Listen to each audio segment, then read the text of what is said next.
Welcome to another episode of From a People Perspective, a show hosted by Martin Hauck. Joining us today is Linda Raynier, a career strategist, author, and YouTube creator with over 1 million subscribers. Linda helps high achievers who feel stuck reconnect with themselves to move forward with authentic confidence. In this episode, we dig into why turning inward beats burning out, how intuition guides better career decisions, and why quiet achievers need to stop proving and start being themselves. This podcast is brought to you by the People Group. We're on a mission to economically empower people leaders. By joining our community, you can access career opportunities, a network of over 6,000 modern people leaders, and exclusive tools and resources. To learn more, check out thepeoplegroup.com. 63% of employers say hiring is getting harder. Skill sets are changing fast, and you can't trust a resume screen to shortlist your best candidates. Basically, recruitment's got a matchmaking problem. Enter Test Gorilla. More than 10,000 companies are using their platform to find and hire quality candidates who have the skills they need. Test Gorilla's tests are scientifically validated, and you can build custom questions into your assessment to tailor it to your company. Interested? Visit testgorilla.com to learn more. All right. Welcome back, everyone. Thanks for coming to show up for another episode of From a People Perspective. I'm your host, Martin Hauck, and today we've got a special guest, Linda Raynier. Thanks for joining us today. Thanks for having me, Martin. I'm excited for this conversation. Me too. Before we dive into things, I like to do a little bit of a icebreaker situation. So let's just, as you can see, I've got a bunch of albums behind me. I'm a little bit of a music nut. I'm curious to get a sense of what your musical preferences are. So if you had to choose an album or a musical artist that you could only listen to them for the rest of the time, what are you going with? Oh my gosh, you're asking the wrong person, because I'm the type of person that literally whatever's playing on Spotify, it's like, okay, do I like it or not? And then I don't really pay attention but I think they're called the Paper Kites. Is that because I find myself drawn to them? Is that right? Is that a group? So Paper Kites is maybe I'm not. Yeah, the Paper Kites. They're it's more like acoustic and kind of indie. I don't know. It's nice. Yeah. That's your jam? Okay. Mm-hmm. So let's pick a genre. Like what, jazz, classical, hip hop, what do you usually gravitate towards? I would say more of the sort of that acoustic, like the sort of that cottage music that you always play when you're like sitting by the lake. It's that vibe, the mellow. I don't even really know what that's called. Yeah, cottage vibe. I dig that. Cool. All right. Midnight snacks. What are you going for? I actually don't do midnight snacks, believe it or not. But if I was, I know that sounds really boring. If I was, then it would be, I've recently gotten really into the Dubai chocolates from Costco. Okay. They're I've seen good. these. Yeah. Have you had? No. I would recommend it. Give it a try. I mean, one bag is like $17 and you only get maybe 10 pieces, but I feel like every piece is worth it. Okay. Yeah. I don't have the discipline when it comes to chocolate, so this is concerning. Sounds like you do have the discipline, which is probably like let's dive into that. And final question. What was your first job? My very first job was a very boring job, and it ties to my ability to land job offers, I guess. It was at a government office, like the Ontario Ministry of Children's Services or something. I forget what it was even called, but it was just a summer job making $6.35 an hour, filing papers. Filing papers. Like the actual tangible papers, you're just actual paper files, folders, putting them on shelves and making sure they were in alphabetical order, all those things. Yes. For the Gen Zers listening to this, right? Like, oh my God, right? Yeah, like actually. That's true. I guess that doesn't exist anymore. Paper files? I don't know. Yeah. Like, when's the last time I have a filing system in my office here, and I'm just like, I don't even touch it anymore. I'm like, why do I still hold this weird practice? That is true. Yeah. But that somehow led to working at Ernst & Young, joining the world of accounting, and then Yeah, I would love to just like hear your journey and how you got to where you are today. And I want to spend a lot of time on that, obviously. Sure, yeah. So I was born and raised here in Toronto, Canada, but my parents were refugees that came to Canada in the 80s after the Vietnam War. They came with nothing to their name, and, just like other refugees, they really just had to start from scratch and build their way up. And so I come from a blue collar family. My parents were working in factories. And so I was instilled with this belief growing up. You just got to work hard, study hard, and one day, once you get this, you get a stable, prestigious job, then you'll be set for life. You'll live happily ever after. That was sort of the mindset I was instilled with. And so growing up, that's what I did. I studied really hard. I worked really hard so that I could one day achieve this level of success. And there was a whole other set of factors, trying to please my parents, trying to, as the eldest daughter, really wanting to be seen and recognized and feel validated, all of these other things that came along with me striving so hard in school. And it led me down the path of, once I got to university, I had to decide, okay, what am I going to do career wise?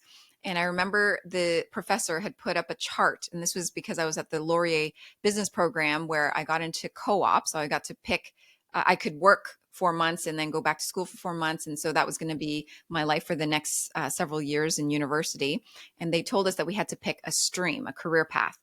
And they put up this chart, and they said, these are the career paths you could go into. And so the first, it was a bar chart showing income levels, believe it or not. So they showed finance. This is the highest. The next was accounting. The next was, like, I don't know, marketing, HR. I mean, then everybody kind of just leveled out. And so, of course, for me, coming from the background that I came from, wanting to be successful and money was seen as the sign of success, I said to myself, well, finance would be great, but I'm not that great at the finance courses I'm already taking. So that's out of the picture. And then I said, well, accounting is not that difficult for me right now. So I'll do that.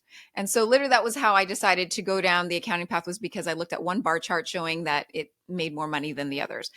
And I went down the path of accounting and realized very quickly that was not what I wanted to do. But because I was good at landing jobs, even back then, I ended up getting job offers with all four of the big four accounting firms. And so I picked EY, Ernst and Young, as you mentioned. And like I said, when I started working there, I realized very quickly, this is not what I want to do for the rest of my life. I don't enjoy this work. I'm not good at it.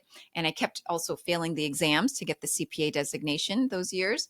So my then boyfriend, now husband, he passed with flying colors. All of my accounting friends passed full time, first time.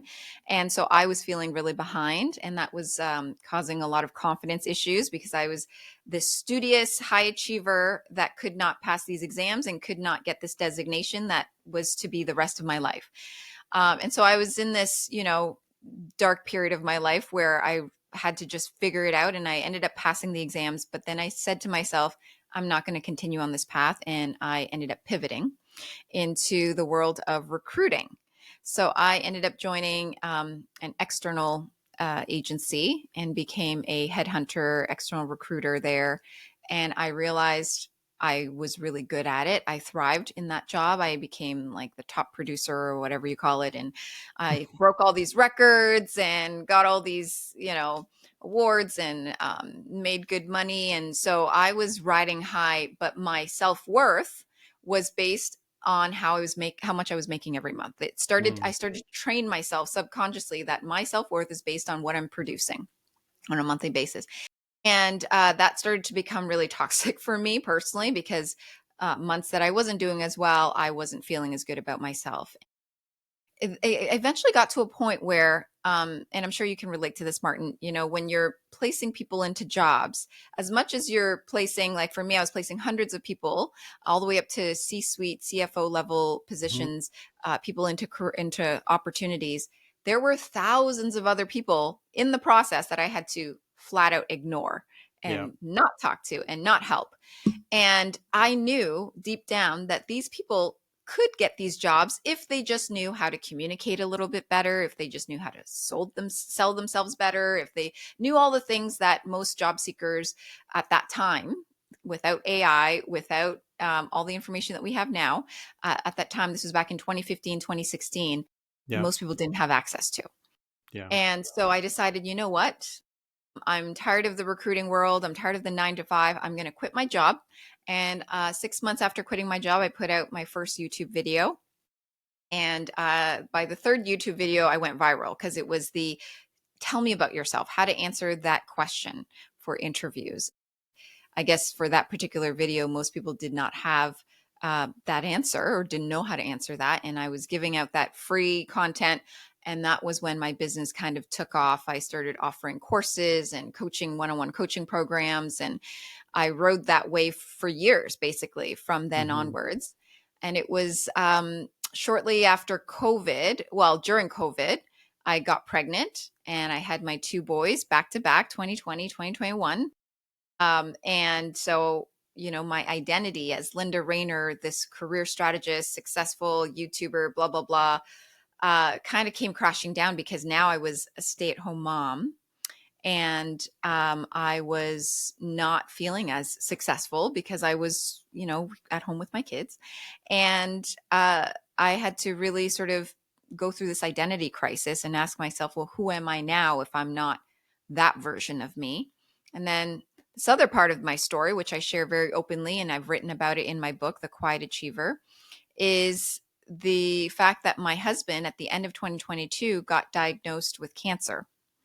And the doctors did not have a lot of hope.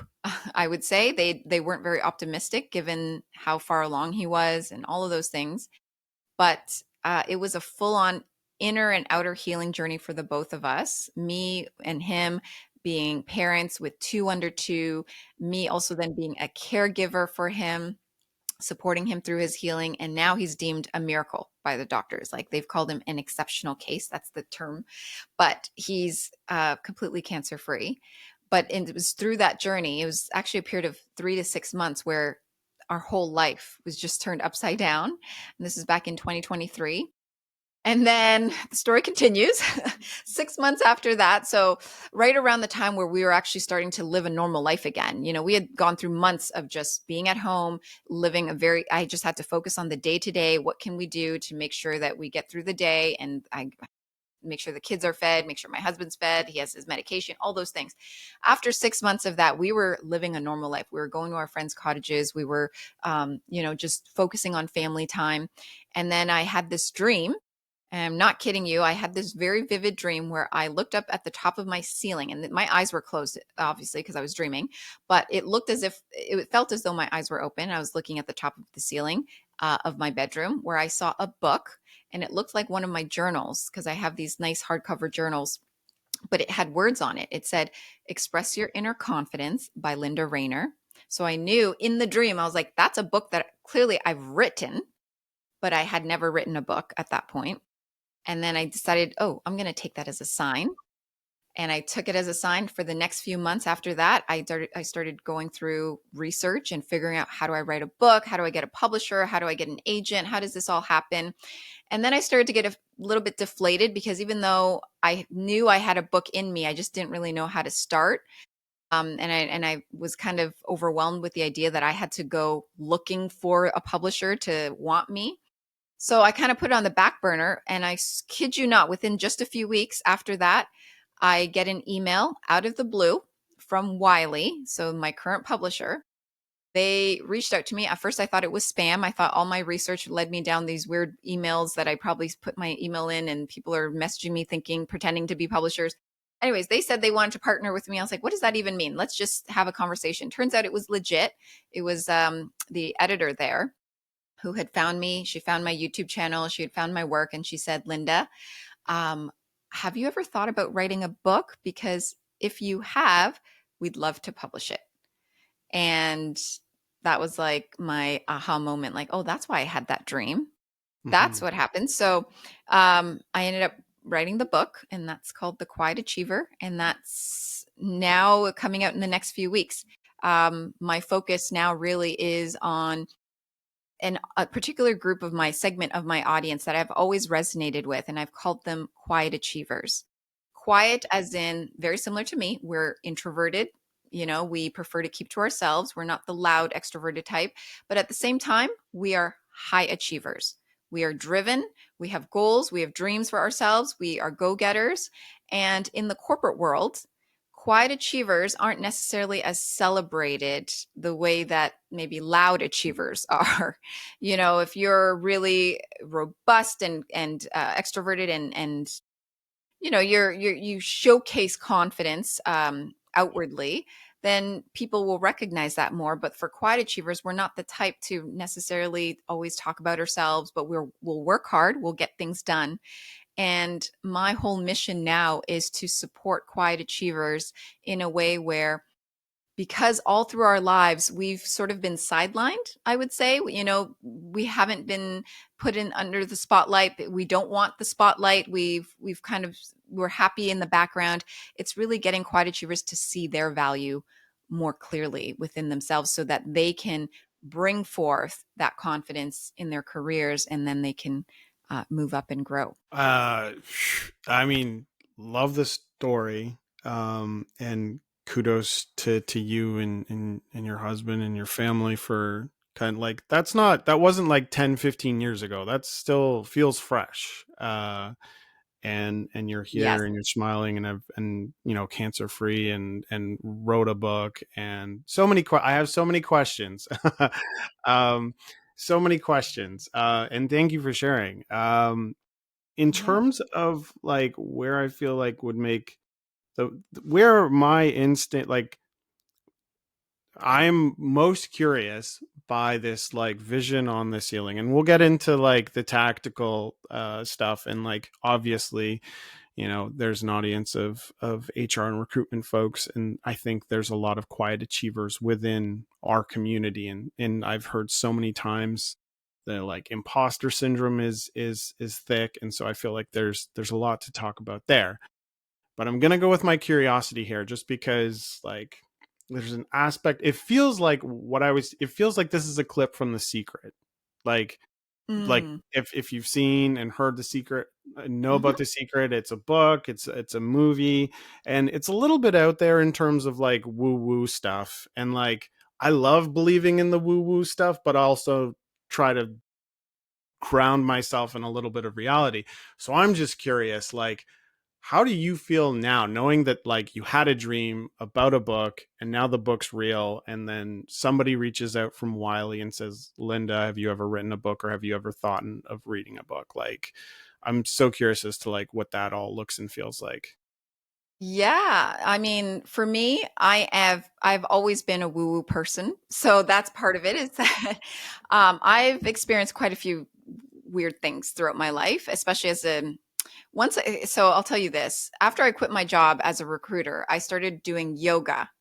yoga teacher training specifically, where it was intense, like 9 to 5, you're doing yoga pretty much the entire day, and you just have a few snacks in between, and you have to do meditation and open yourself up. And it was from that time that I did yoga where I realized, oh, I'm very sensitive. I always knew that I could sense things and feel things. I think that's part of why I was a good recruiter, was that I could look at someone, very briefly, look at their resume, look at their picture on LinkedIn, and I could get a sense as to they'll be good at this company. Like, of course, you could just say it's just an instinct or whatever, but my hit rate was so high in some instances. Like, I could just hear a person's voice and I'd know exactly they're going to get hired for this job. Like, I just always had these weird inklings. And so, and that was just a little bit of it. Like, I've had other experiences too, but so the dream, it was so vivid and it was so clear that I was, this is what I talk about a lot in the book as well, where your intuition plays a big role in guiding you, and it knows what path you are here to do and where you're meant to go. It knows what it wants, like, which is your true self, what you want, if you're willing to listen to it. And so many of us, we have learned to block ourselves from our own intuition, from our own instincts. In many ways, we'll question it, or we don't know if that's really our heart speaking, or we'll lean into our head and we'll overanalyze. And so, especially as quiet achievers, we've been trained out of, I feel, our intuition in many ways, just through society, our upbringings, all of those things. So the key here, the key message here is, when you learn to listen to your intuition and you learn to open yourself up to your own inner guidance, you will receive signs and messages and pointers guiding you in the right direction. Things will happen. And I'm even still experiencing it now, even more so actually, as I put myself out into the world again and talk about this book and all the stuff that I'm wanting to do. It's crazy how the synchronicity and the events and the people that are just being drawn to me and the clients and all kinds of things. Uh, it's actually crazy because you would think like shouldn't I be like chasing these things that's how it's going to transpire, but really it comes from you, your energy, you being open, putting yourself out in the right listening to your guidance and then putting yourself in those right opportunities, and then these things come to you. So I feel like the book dream was just, I at the time I was so not thinking about work. I needed to have something that vivid for me to go down the path of doing the research. If I didn't do the research, I would not have been able to submit the book proposal, which they asked for within 24 hours. So I submitted a really impressive, they said, book proposal within 24 hours because for the last 3 months, I had been figuring out what kind of book I wanted to write. You've been thinking about it the whole time. Like you've read it, you wrote it up here in your mind. Exactly. But I'm a big believer in that kind of stuff, and I guess I'm still double clicking on a little bit of this, and like obviously there's like tactics that aren't necessarily related to like things that are kind of hard to believe, and I'm curious. There's one aspect to what you were talking about, like even just with like deciding to start posting stuff on YouTube and then going viral after video 3, like was there anything around that you felt like, oh, this is the right thing to do? Or how did you listen to your own intuition, just in terms of like, not every day that, a recruiter slash former accountant would just start a YouTube channel. So I guess, how did that come about? Yeah, so similar thing. It wasn't a dream. Uh, it wasn't a dream, but so Sarah Blakely, for example, she talks about this a lot. Where when she was building her Spanx, billion dollar business back in those early days, she would have these meetings with these other big business people, just like sort of these masterminds. And she would say, okay, I'm thinking of doing this idea, but hold on, let me talk to the universe and I'll come back and clarify if that's what I'm going to do. She always said that. And I remember seeing that in interviews. And it reminds me of, I've also pretty much always had to, ask the universe or whoever, my guides or, my inner guidance for answers. Because when I was in the recruiting world, I was starting to feel that, my time was ending. And I think we all get that sense. We've had that sense before with certain jobs where you can feel like, I don't see myself continuing doing this. It's not lighting me up anymore. There's no fire left. And so you just start to feel this sense that there's something else. There's more that you can do. And so for me, what I've learned throughout these last 10, 15 years is if I just sit with myself and I allow myself the time, space, and energy to just visualize, what do I want my next version of my life to look like, the next chapter of my life, then things come through. And it's just about being willing and open to ask yourself those questions. So what I did was, after I quit that job, it was a good 6 months of just getting in tune with myself and asking myself, okay, what would I really want this next version, this next job, or whatever it is that I do to look like? And I knew I wanted to work for myself. I wanted to run my own hours. I didn't want to be working in an office. So therefore, I didn't want to do another job. I knew it had to be running my own business. And then I just kept getting this feeling, no, but you need to also use your voice. You need people to see your face. You need to put yourself on camera. It was just this, I kept getting this image of me sitting in a chair the way that I am right now, in a camera exactly as now in front of me. So I said to myself, you know what? I might as well put myself on YouTube. And this was back in 2016 when not everyone under the sun like they are now is on YouTube. So I was one of very few people who were career coaches on YouTube. Yeah. So I think that also helped. It was the right time for me to just, jump on and do that. Okay. So like I said, so many questions. First off, you mentioned something interesting to me that I've been interested in for a while now, and you just said like visualize, like you've used a lot of visualization, and even in your dream, you mentioned. So this is totally not your typical HR recruitment podcast, but That's okay. I love it. This is fantastic. This is so exciting. Yeah. So in terms of like, so I've talked about it before, and I actually like used the podcast to chat with the person that sort of discovered it. Um, his name's Dr. Zimmern, and he discovered aphantasia or hyperphantasia. Are you familiar with it? I am not. No, what is that? Okay, so get ready. So there 5% of the world has no ability to visualize. It's just like when they close their eyes, if they imagine something, it's just a black screen. There's nothing there. Hey. That's me. And I've always been like seeking and trying to like excited about ideas of like video games are like my vice because it feels like I get to imagine things and participate in this thing. And so when you were saying it, it was just like, oh, it sounds like you have a very strong visual ability to visualize in your mind something. And Yes. of course, like with things like The Secret and just manifesting things, like visualizing is a core part of it. Like, so I'm curious to like hear from you, like what level of like visualization skills do you have? I think they're very strong. I see things, and it's not only that, but this is a whole other just topic. But I also have the ability to tune into someone's energy, and I get images about Mhm. them. So Okay. things about them and this is part of the work that I'm doing now, which is unblocking people because I can sense when someone's blocked and where it's coming from. I can feel it in my body. So the thing with you saying, Martin, that you can't visualize, I wouldn't worry too much about the fact that you can't see, even though of course that's very helpful. But the other parts that I also utilize to be able to make sense of what I'm seeing is the feeling aspect, which I think is Right. more powerful. And so if you Interesting. can tune into the feeling of what that's telling you, you'll also hear things as well. So I hear, I feel, I see. Without the seeing, I could still hear, I could still, hear, and I could still feel, which will still give me into guidance. Like sometimes I only hear something about, like if I'm talking to a person and they're asking me to tune into them, I can hear, oh, I'm hearing this message, or I'm hearing something about relating to this. I'll hear certain words, and that already then opens and unlocks something. So I wouldn't be too concerned if you don't have that. I don't know if Mhm. that's something you've been, mulling over, but Yeah. Yeah, not concerned, but more just like I'm completely fascinated by it. The like the idea that first off, not many people talk about it, and there's also like this whole idea of like from an education perspective, like we're always being told to like visualize things.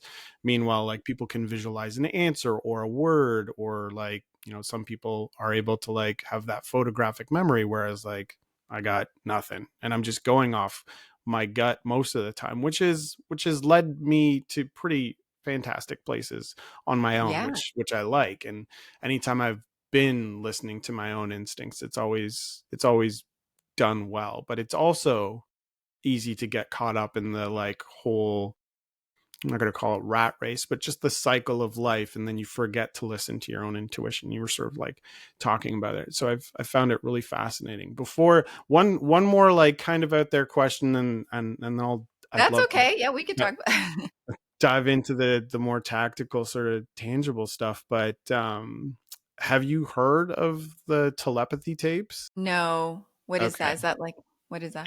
It's my latest sort of like hyperfixation. It's the podcast I've been listening to. It's like 8 or 9 episodes, and basically, this woman, she's a documentarian by profession, and she ends up hearing about this doctor who lost her PhD because she wrote a thesis on um, nonverbal autistic children who are able to telepathically communicate with people they're very close to.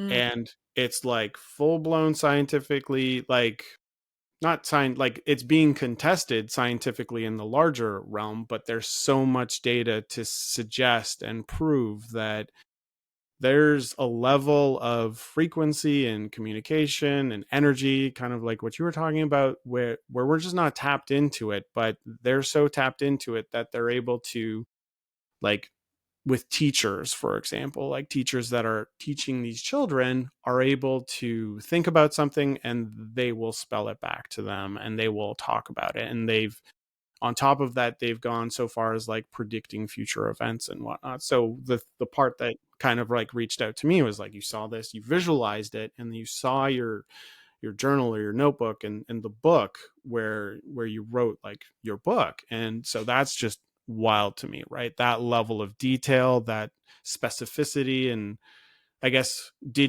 were you intentionally thinking of it, or did it just like come to you in that moment? Promise you, I was not thinking about writing a book in that at that time in my life. You know, my husband was just getting better. I was focused on taking care of the kids, still two under two at that time, diapers. I've always known I had a book in me, but that visual was very clear. I knew that I was being guided Hmm. to tune into that. But I do want to speak about. So thanks for sharing about the telepathy tapes. I mean, I'll tell you this, when it comes to visualization, what I genuinely believe is that I'm not creating it. I'm actually tuning into a timeline or a version of myself. So we're getting even more woo woo about this, but I'm tuning I into love like it. a parallel, a parallel universe where that version of me exists. So, you know, if I'm saying to, okay, I see me doing YouTube, it's because I was tuning into a version of me that was doing YouTube already. And so I was just calling forth that version. And so then I got the inner guidance as to, okay, so now I have to start putting up videos. Okay, I'm going to start doing these types of topics. Like this is when you start to tune into those other versions of you that exist, because I genuinely believe we have billions of other parallel versions of us. When we tune into the one that we feel most called to, that's how we know what's next for us. That's how we know what steps to take. We start to just get these hunches. And with the book though, I feel like that was sort of like, I don't know if maybe it was a higher part of me that was like, no, you need to look at this thing.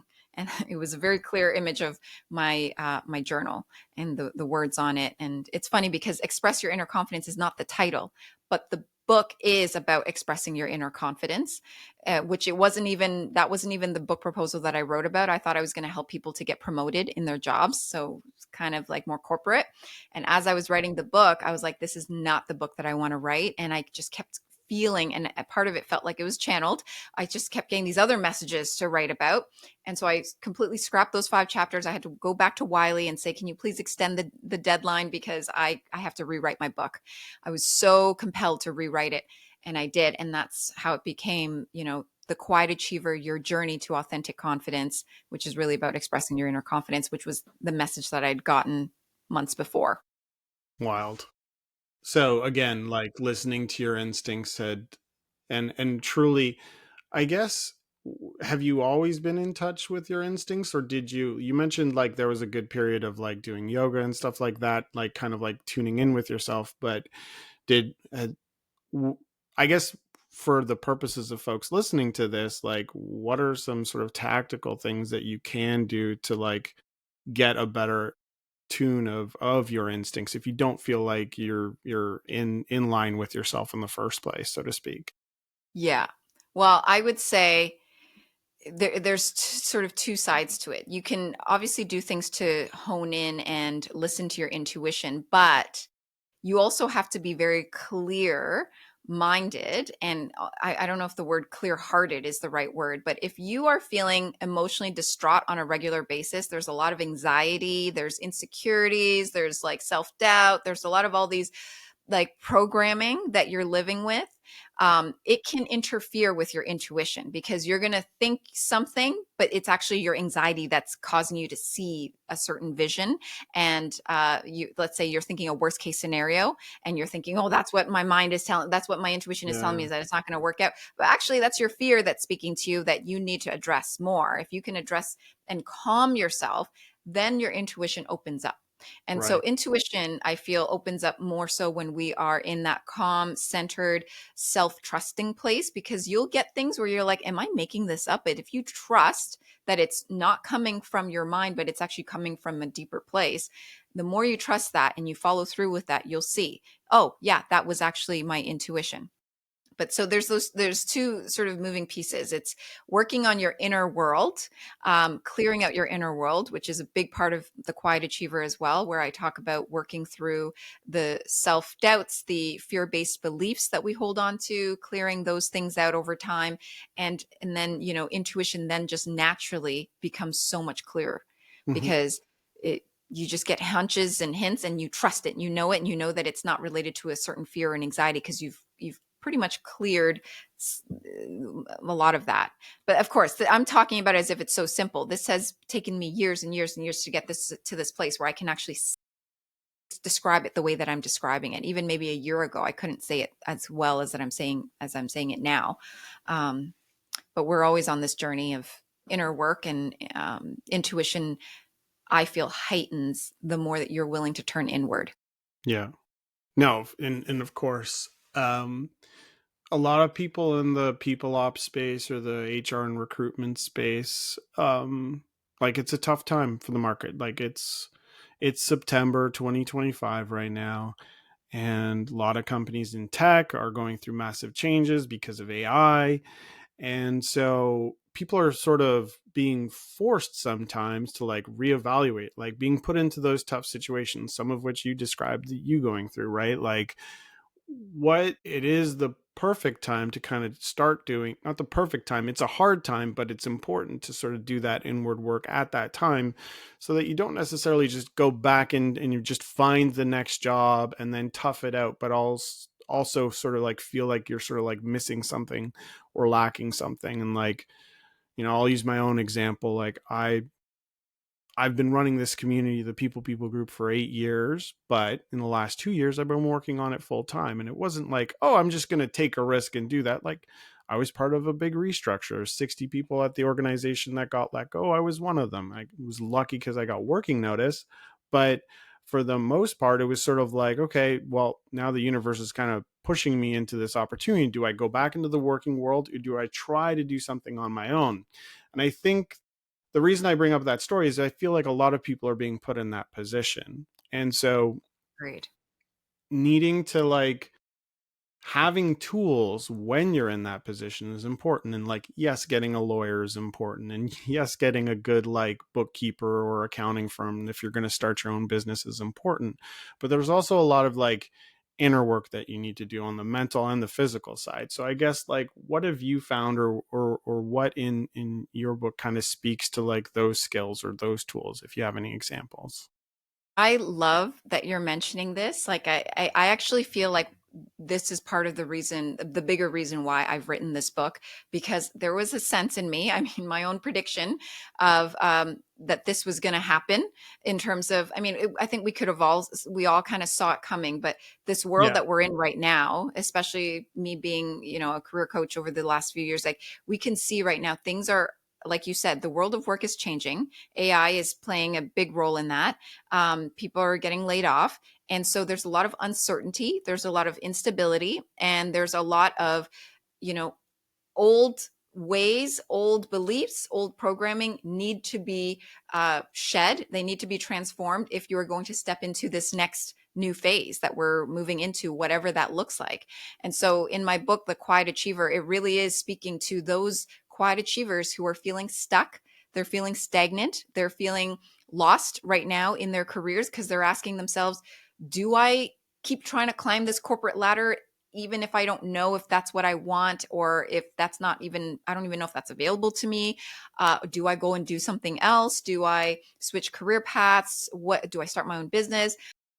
And so from that place, before you jump into doing something else, I recommend in the book is to turn inward, because then you'll know what to do versus running around like you're like a chicken with a head cut off type of vibe. You don't want to be doing that necessarily, because I've seen that happen too with some of my clients. They come to me feeling completely anxious because they're just applying everywhere under the sun, not knowing, spinning in circles, not knowing what it is that they really want, what their next thing looks like, and it's all fear driven. Mm-hmm. And if we're going to step into this next phase with stability, with a sense of groundedness. We have to get grounded within ourselves. That's the only way that then you'll be able to make decisions and take action steps that are going to lead you to where you're going to feel most fulfilled. That's what I genuinely, and because I've gone through this journey, and this is for me, 10 years ago, I went through this journey. So Yeah. now I can speak to it with, from experience, but it really is about, there's so much shedding that we need to do. When you're in the corporate world, you embody certain mindsets, you embody a certain way of being and seeing yourself. You value yourself a certain way based on your external outcomes, the things that you do, the value that you bring to others. And when you're working for yourself, let's say if that's the path people want to go down, you can't continuously only value yourself based on that. You'll constantly run yourself into the ground trying to do everything for everyone, and it really has to come from a grounded place. So in my book, I teach a method called flu.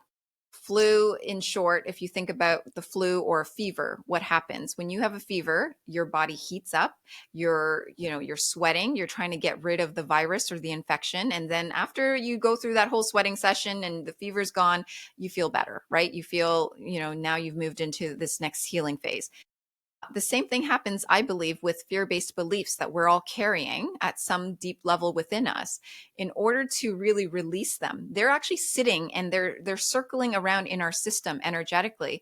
We need to go through that process of burning up the pain. So what that means is F for flu stands for feel. We need to first feel the feeling. So if we're talking about, you just got laid off, or you're feeling frustrated, you're feeling annoyed, you're feeling worried and scared, feel those feelings. Allow your body, because we need them to rise to the surface. Yeah. Then L stands for label. So now label them. What are those feelings? So I kind of described, feeling scared, disappointed, guilty, whatever. And then from there, U, which is the biggest part, is uncover. Uncover the underlying belief that you are choosing to hold on to that's causing you to feel that way. Yeah. Because the truth is, we have no feelings about anything unless we had an underlying belief about that thing. So if I was to say, what do you feel about my mouse? You'd be like, I feel nothing. It's just a mouse. And that's because you don't have, any beliefs associated to it. But if I said Donald Trump, you might have a bit of an emotional reaction, whatever direction that is, because maybe you have certain beliefs associated. So ultimately, it comes down to our beliefs. What are you believing? It's a big contrast. They're like, here's my mouse and here's Donald Trump. Yeah. But no, you're absolutely right. It's association. It's like, what are the things that you associate with a thing, and are they serving you, basically, right? Exactly. Yeah, no, Exactly. that's wild. Not the conversation I was expecting, but I love it. So Me too. I guess, we've talked a lot about sort of like past, present. We've spent some time there. Maybe want to just kind of get a better sense of like you've had a dynamic career. You're working on, for all intents and purposes, you're closest to like your purpose now more than ever, just because we're all sort of on this journey of like, what do I need to do? So beyond, writing a book and coaching people, or like, what does it look like? What are you up to now? And yeah, I'd love to spend a bit of time on the future as well. Yes. I mean, for me, it's still very new, me going through this shift, because my identity up until even just last year has been Linda Raynier, the career strategist that's helped you to land job offers. And I've helped thousands of people through my coaching programs and courses. And that was my identity. So there was the shift that I had to go through for myself, that inner shift. And then externally, it's been, thank goodness for this book, because that's been the catalyst for me having to speak out more about this message of, quiet achievers. We need to discover our inner authentic confidence. We need to express it, because we need to be prepared for what's coming, whatever that looks like. And it's really about turning inward. And so for me right now, there's speaking that I'm doing. I actually recently spoke for Harvard University, Harvard medical students, alumni and students, and teaching them more of the technical concepts around communication and confidence. But then I have professional associations that are engaging with me now. And so lot more speaking that's related to the book. Also, I have my coaching program, Quiet to Confident, that I've already rolled out, but now I'm going to be rolling out again more officially. And so that's happening, as well as um, for me, it's now just shifting more into this identity and this. I still don't really know what I would call myself, but really, speaking and sharing this message about the quiet achiever, and and then hopefully from there maybe another book, but that's later down the line. Yeah. What's the best part about what you do right now? Honestly, that's a great question, because previous to this, I felt like I was just doing things because I had to, because that was the way to earn money. Like it was like I was feeling like I was getting in that cycle of like, I have to do this work. I built a job for myself. It was a business, but it was a job. And now I feel like I can be myself and still it's still a business. So that's the biggest shift. That's the thing that I enjoy the most, is that I don't have to show up as someone else. Whereas before I felt like I had to show up as the teacher. Let me teach you how to interview. Let me be this version, this professional version. Now I can just show up as me, Linda Raynier, and share my story. And there's lessons that I can share, and there's things that I can pass on to you and to the audience that hopefully will resonate. And that's all I have to do. I don't have too many expectations of myself compared to before. Nice. There's always that. When I was a kid, my dad bought me like the domain for my name, like as a Christmas present. And it was so weird. And it was like 12 or Wow. 16. And he's like, it's my favorite gift that he's ever given me, because it forced me to think very early on about like personal branding. And but as I had the website, it forced me also to answer the question like, okay, I'm working at this company, and if they go to my website and they see that it's all goofy video game stuff, are they going to respect me and like what you put out into the world? And this is before like Twitter and TikTok and YouTube and Instagram and all that fun stuff, where it's like that was the thing that forced me to start thinking about my personal brand. And like I always had this like idea that like there's professional Martin and personal Martin, and I never get to have the overlap. And what I'm hearing you say is that like now it's just like professional Linda and personal Linda are the same person, and you just get to show up as who you are. And that's the best part. But I guess that takes time. It doesn't happen overnight. And I'm curious, how have you gotten comfortable, or what would you recommend people do to get to that place of comfortable enough to just show up as yourself and thrive as yourself? I love your questions, and I feel like I just keep repeating myself with my answer, but because every question's amazing, but it's like I keep giving the same answer, which is honestly, you have to be willing to face yourself. And I think that's the biggest thing that, Mm. it's so easy for us to get distracted, especially with the internet. And we're looking at, Instagram, we're looking at all these things, looking at other people. Okay, what is it outside of me that I need to do or become or look like or act like or achieve or acquire to feel better about myself? And I've gone down that path. My business, like I built it up to multiple seven figures. Like I felt like, okay, I've achieved what I wanted in this world. And yet inside I was feeling so empty and Mm. so lost and so not comfortable and not at ease within myself. And so I realized through this journey and through, with everything I've got that's gone on within my family, with my husband's health journey and healing journey, it all happens within, which means turn inwards.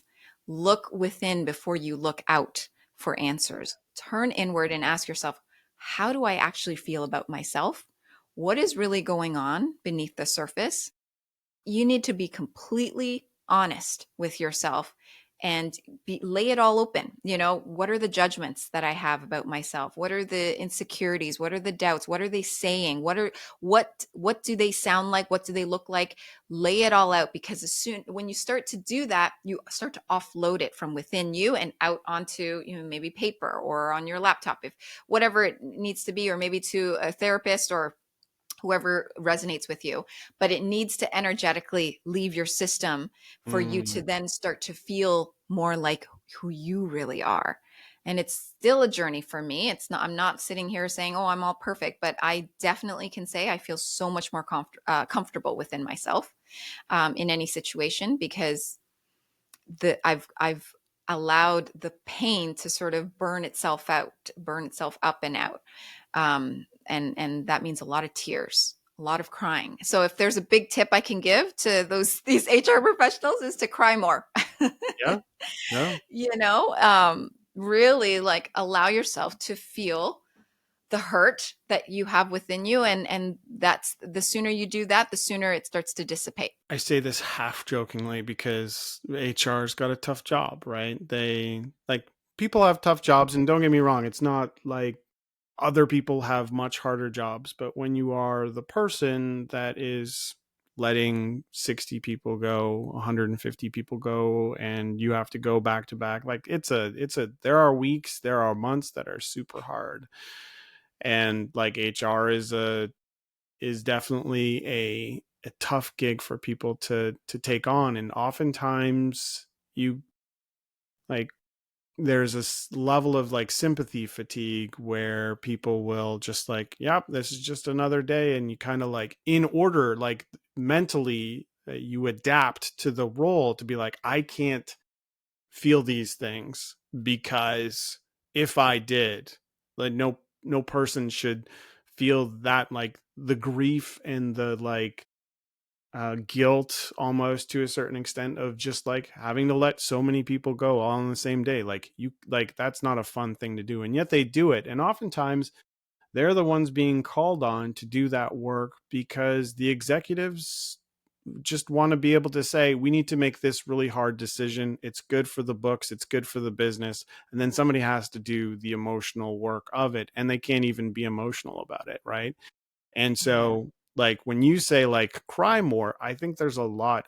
You see it, like it's one of the professions where people burn out the most, in the sense that like they're like, I just can't do it anymore, I got to move on, right? And there's no real like, hey, for HR people, we give you 2 or 3 months off so that you can recover from some of the more challenging, especially when it's a down market, right? Which is kind of sort of what I don't know what we're in, but it's not a bull market, that's for sure, right? So that's Right. more of a statement than anything. I'm open to your thoughts on that. No, I mean, I appreciate you sharing that. To be honest, I never actually really thought too much about that side of things with HR professionals and how they feel afterwards, because I mean, my world was all about just like recruiting and all that. But Totally, with, from an totally. HR perspective, that makes a lot of sense. And yes, in that case, they definitely need to cry more, because if anything, they've either blocked it out, or they're suppressing it, but they're still feeling it, and it's coming out in other ways, because it's going to impact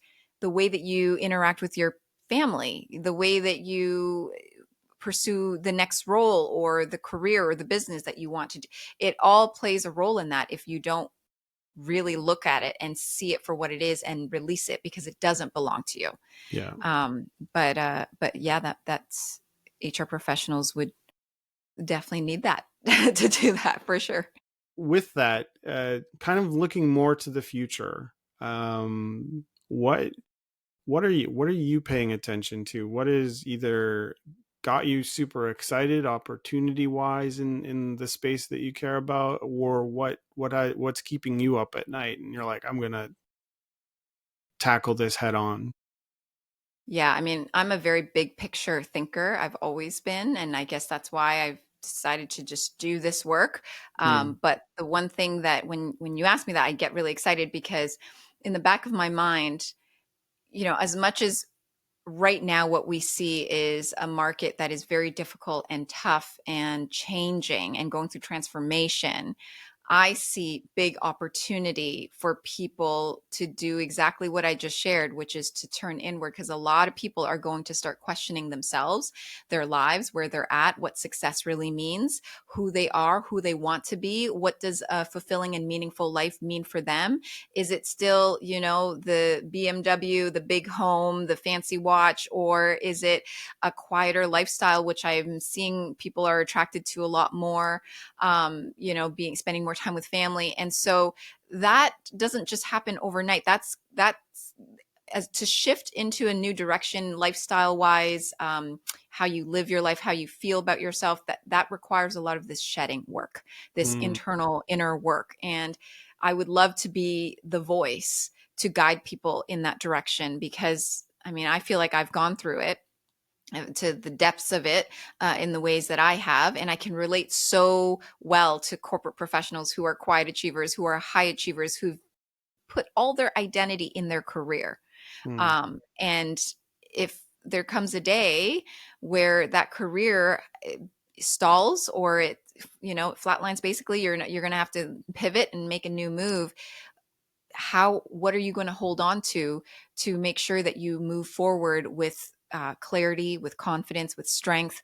It means that you need to look within, you need to turn inward. And I would love to guide people through that. So the bigger work here is not so much about helping you to get confidence so you can get that next promotion, even though right now that's kind of my marketing, because there's still people that feel that way. But ultimately, the bigger picture is when you're feeling at the depths of, that sense of loss or that confusion or that stagnation in your life, it really is about, okay, let's now, hopefully you're willing to go deeper, and hopefully I can guide you on that journey and take you through the transformation of becoming more authentically you, and knowing and having the clarity and the intuition to know, what am I going to do next? Every person's path is going to be unique, but it's really about guiding them in that direction so that they know what they need to do, and then they're off on their own doing that. It's really just helping people to make that pivot more smoothly, if that makes sense.